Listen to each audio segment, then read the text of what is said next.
Mixtapes and DVDs is my era. Facts. We did it better. Yep. Pelly leathers, Facts. ACG boots. We 80s babies and early 90s when it got grimy. real. I was out of this world, you could not find me unless you check the lobby. Hustling was my hobby.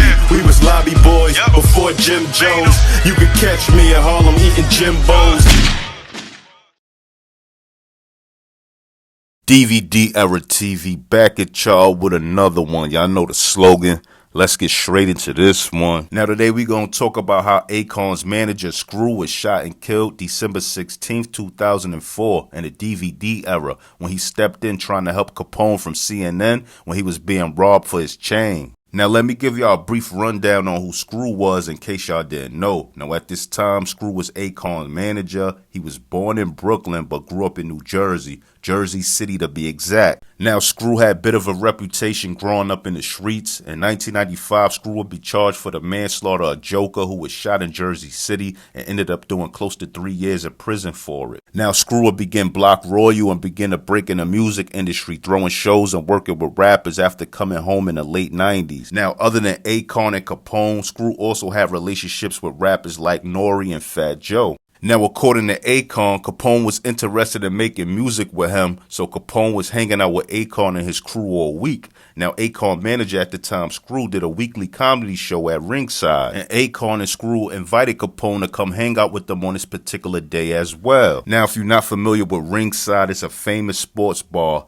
Very iconic, and it's in Jersey City. Now, according to Akon, he said he left Ringside early this day and left behind Capone and Screw because he had a flight to catch early in the morning the next day. Now, supposedly, Capone will step out front of this bar and he'll be approached by a guy trying to rob him. As he going out there, some kid from the projects run up on Capone and had the gun to his waist and was trying to take his jewels.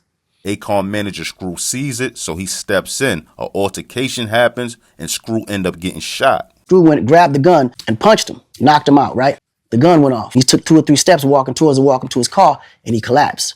Now, this is an article from hiphopdx.com explaining this whole situation. North New Jersey police has arrested and charged Al-Malik Ward for the murder of Akon's road manager, Robert Martinez, who was gunned down 6 years ago. According to reports, Martinez tried to prevent Ward from robbing Capone of CNN outside a bar in Jersey City. During a recent interview with allhiphop.com, Rodini Almanasi, a publisher of Promo Mag, spoke on an incident. It was about 5 of us in front of the spot. We were discussing putting Capone in a magazine. This guy went through us and tugged at Capone's chain. Capone said, "You got one more time to touch my chain." The guy was like, "What?" That's when Screw came in between them. According to Almanasi, a fight broke out that resulted into gunshots to Martinez's chest. The guy who shot him wasn't threatened. All he had to do was walk away. Not only did he try to take the chain, he shot somebody, Almanasi added. I think it was premeditated and they were scheming on Capone. Now, after Screw was shot, they rushed him to Hoboken Hospital in Jersey City where they did emergency surgery on him, but he didn't make it. Now, this whole situation reminds me of Busta Rhymes' bodyguard being killed in Brooklyn at his video shoot for Touch It, the remix.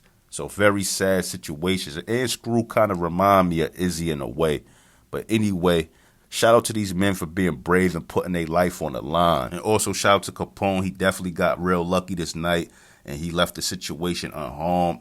So get in my comment section and tell me what y'all think. But anyway, if you're a fan of these old hip-hop stories, tell a friend about my page. Like, comment, subscribe, and hit that notification bell. More content coming, and I'm out. 1.